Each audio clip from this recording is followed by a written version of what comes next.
Okay. So if you don't mind, just doing the demo while we.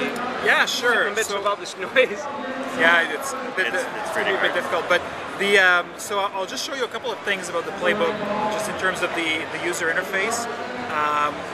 What I can do is I can just start an application. So let's start. This is an OpenGL 3D demo application that we're running. A few of the gestures that you need to know to use the device. The swipe from the bottom, so there's no buttons in the user interface. It's all touch.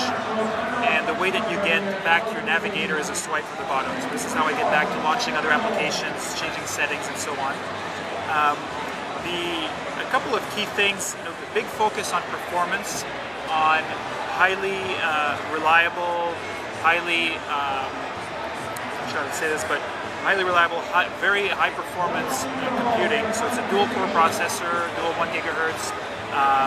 It has obviously video acceleration for OpenGL. Can you say whose processor it is? I will be able to tell you in about 15 minutes. It's going out on the. Okay. It's going out very shortly. I'll tell you at the end. We'll have a 15-minute demo, and that'll be the finale. I'll tell you at the end. Okay. So it's also got video acceleration for video decode, graphics acceleration, and so on. The other key thing we wanted to do is really bring an experience that was multitasking, multi-applications that are running concurrently, which is very different from Android or the iPad, right, where you're really switching between applications. Right. The applications are stopped when they're no longer visible. Well, some of that is for saving power, though. Some of it is for saving power, but some of it, and there are there are good reasons to stop the applications to save power. You can do that here as well. Okay. But there are also cases where you want the applications to run concurrently. Right? So we design it's easy to make them not run if you're designed to always run concurrently. Right. You can turn it off. It's a lot harder if you weren't designed to do true multitasking to put it back in later. So what I can do is start another application. Let's just find our photo viewer. So I don't usually do this upside down, so I apologize. Oh, sure. I have to do a bit of searching here. So I can open up my photo viewer, look at zoom at photos and so on. I can start up the slideshow mode. And the thing you'll notice again, so again, I've got my applications running, I can see them in my navigator, and they're all live. So I can start another OpenGL app. This is flowers. Let's see here, it takes sometimes exits on startup. There you go. Don't do that one. I won't do that one anymore. Where's my other one? Okay, this one's good. The shaders, the windows. There we go. So this is another OpenGL application. What you can see is both of them are live. Right? So they're actually running concurrently. And we have enough processing power and graphics, GPU performance to do this. And part of it is really having a highly optimized operating system that takes full advantage of hardware acceleration. Right. If you try to do this without hardware acceleration, you would never be able to achieve this level of performance. Now, some of the other applications that we are on the internet, so I can pull up my browser. Just give it a second here. Load up, so I can pull up a site, google.com. We have also integration with Flash, so we can go to YouTube and we can play YouTube videos, which really are using Flash. So do you have a 3G connection right now? I have a Wi-Fi connection. Wi-Fi connection in the booth, which is actually working pretty well. Yeah, it is. Either way, I'll show you something even better afterwards. But so this is playing a Flash video. And we've done a lot of work with Adobe and with the silicon vendor to allow us to use hardware decode for video. So one of the things is if you want to play high-def video on these devices efficiently at full frame rate, you need to do hardware acceleration. I am. I'll have a test at the end. So that's the browser. You can also go to full Flash sites and so on. I'll let you play with it afterwards if you want to go to different sites. Media, so here's a good one. I can go to YouTube. So again, we have a YouTube. It appears to be very fast. Yes. Yeah. We have it. So we both have a YouTube application, and you can go to YouTube in the browser. The advantage. I'm just going to turn it for a second. I think it would take me forever to search upside down. Yeah. the application gives you basically a nicer way to navigate YouTube. What I've pulled up here is a 720p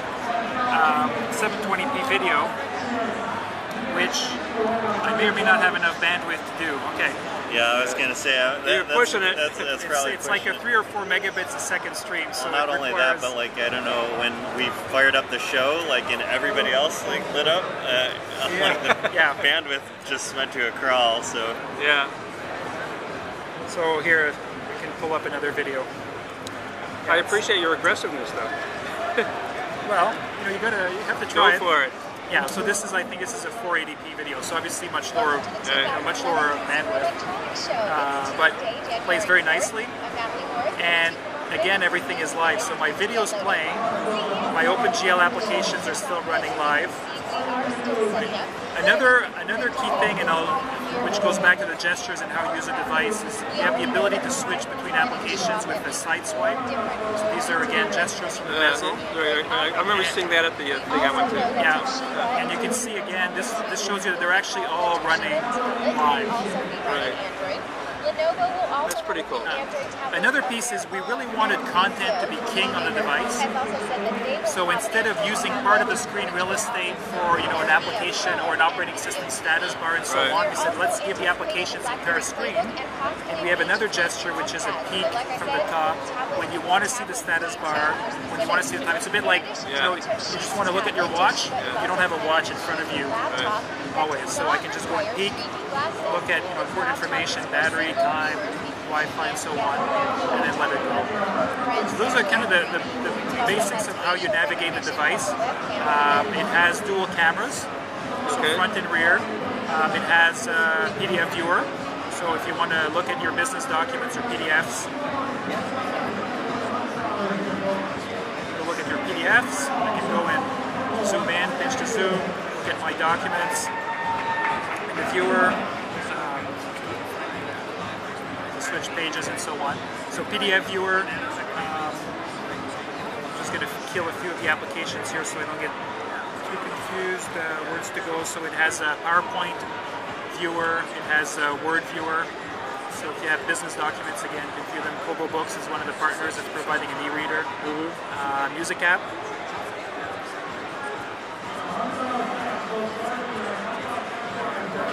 If I go to artists, actually, which one's a nice one? Albums. There you go.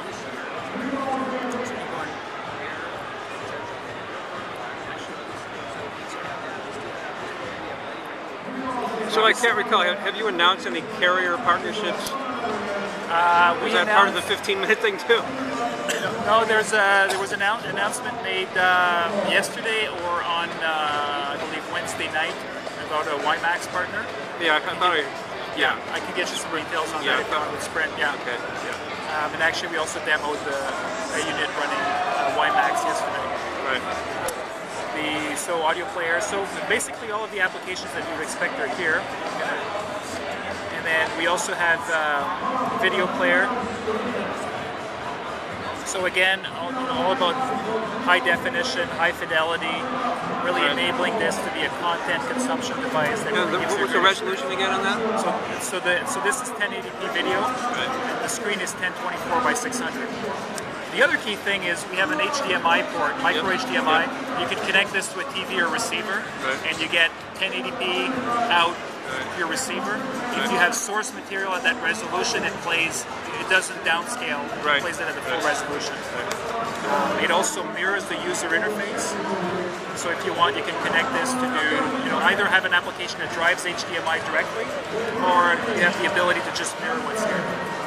So one of the things that we're enabling with APIs is allowing developers to create applications that would have different content on the LCD and the HDMI. So you can think of a PowerPoint viewer with speaker notes, or you may have, you may want to do a game where you've got the game content and you've got controls on the LCD, and so on. So, yeah. Very nice. I think that's